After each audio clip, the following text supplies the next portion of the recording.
Triple MUT की counselling के बारे में बहुत जल्द आपकी डेट्स आउट होने वाली हैं और बहुत सारे स्टूडेंट हैं जो ट्रिपल एमयूटी का कंप्लीट प्रोसेस जानना चाहते हैं कि सर यहाँ काउंसलिंग कैसे होती है, कितनी फीस लगेगी, क्या क्या रिक्वायर्ड डॉक्यूमेंट्स होंगे, क्या कट ऑफ रहने वाली है। तो ये एक वीडियो है जहाँ पर आपको सारी चीज़ें एक साथ में बताने वाले हैं, इसलिए इस वीडियो को लास्ट तक देखिएगा जिसमें आपको कंप्लीट प्रोसेस समझ में आएगा, कितने रैंक तक आपका एडमिशन हो सकता है ये भी आपको कंप्लीट क्लियर हो जाएगा। इसके अलावा और भी पैरेलली काफ़ी सारी काउंसलिंग स्टार्ट हो गई हैं। ट्रिपल एमयूटी का भी जैसे वेबसाइट पर अगर आप देखेंगे तो इन्होंने भी कमिंग सून करके डाल रखा है या कमिंग वेरी सून करके इन्होंने बताया हुआ है कि BTech counselling registration will be started soon. तो बहुत जल्दी इनका स्टार्ट हो जाएगा प्रोसेस। उससे पहले कि काउंसलिंग स्टार्ट हो और ज़्यादा हमें अर्जेंसी क्रिएट हो, इससे पहले हमें अपनी चीज़ें, अपना जो पूरा प्लान है वो बना लेना है कि कौन कौन सी काउंसलिंग में हमें पार्टिसिपेट करना है, कहाँ कहाँ पर हमें क्या क्या ऑप्शन बन सकते हैं। अगर इस प्रोसेस में आपको कोई दिक्कत आ रही है तो आप हमारी एक्सपर्ट टीम से जरूर बात करें ताकि आपको वो प्रॉपर कॉलेजेस कंसल्ट कर पाएंगे, कॉलेज ऑप्शन आपको बता पाएंगे। डिस्क्रिप्शन में आपको एक फॉर्म मिल जाएगा, वो फॉर्म आप फिल कर सकते हैं और आप free of cost complete discussion कर सकते हैं कॉलेज के बारे में।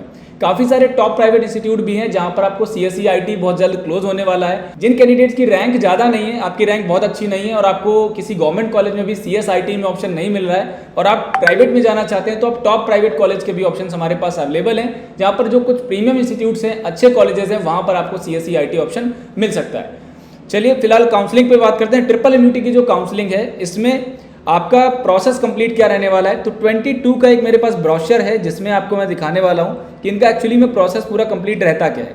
अभी जैसे कि आप स्क्रीन पे देख पा रहे होंगे ये ट्रिपल एमयूटी का 22 का ब्रोशर है, जो कि ये प्रोसीजर क्या फॉलो करते हैं, कैसे इनका प्रोसेस होता है। जो भी कैंडिडेट नए हैं जानना चाहते हैं उनको सब कुछ इसमें मिल जाएगा। 23 वाला भी ब्रोशर आ जाएगा जैसे ही शेड्यूल आउट होता है, क्योंकि ये शेड्यूल के साथ में पूरी इन्फॉर्मेशन एक बार में दे देते हैं, ये इनकी अच्छी बात है।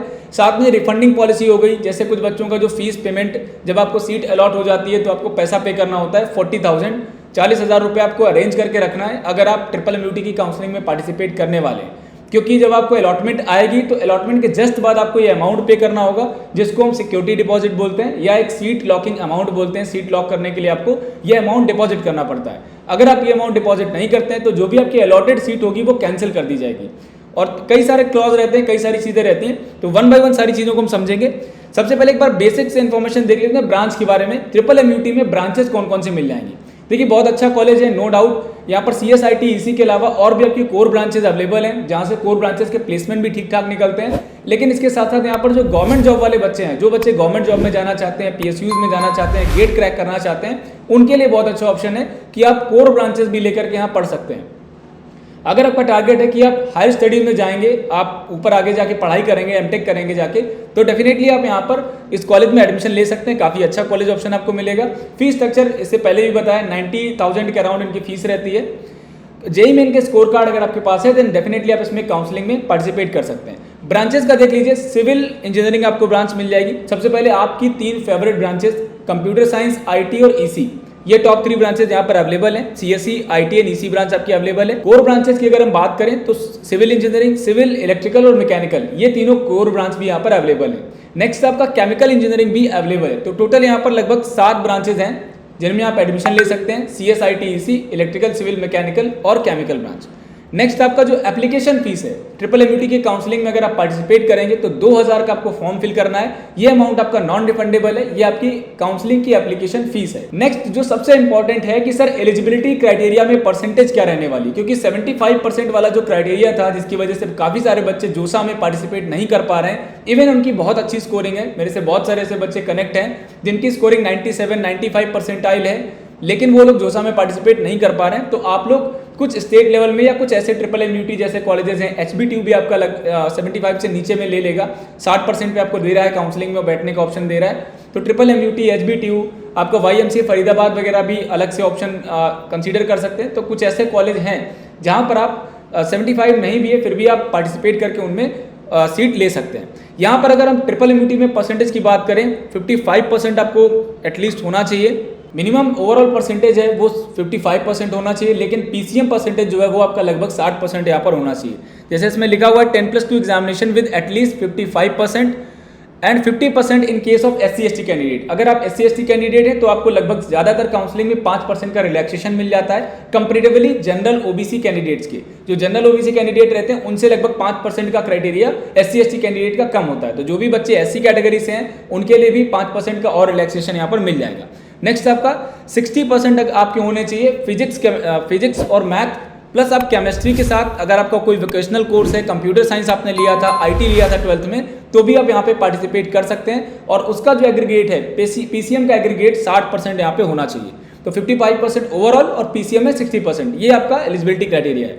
इसके बाद नेक्स्ट जो है सबसे इंपॉर्टेंट है काउंसलिंग में डॉक्यूमेंट्स क्या क्या रहने वाले हैं। तो डॉक्यूमेंट्स आपके जो इंपॉर्टेंट डॉक्यूमेंट्स हैं वो देख लेते हैं। सिमिलर डॉक्यूमेंट्स आपके अदर काउंसलिंग्स में भी यूज हो जाएंगे। यही डॉक्यूमेंट आपको यूपी टेक काउंसलिंग में, यूपी की जो काउंसलिंग है, स्टेट लेवल काउंसलिंग है, उसमें आपको अप्लाई करना है। तो सिमिलर डॉक्यूमेंट आप रेडी कर लीजिए, आपको अलग से परेशान नहीं होना कि उसमें क्या लगेगा, कुछ भी अलग ऐसा नहीं होने वाला।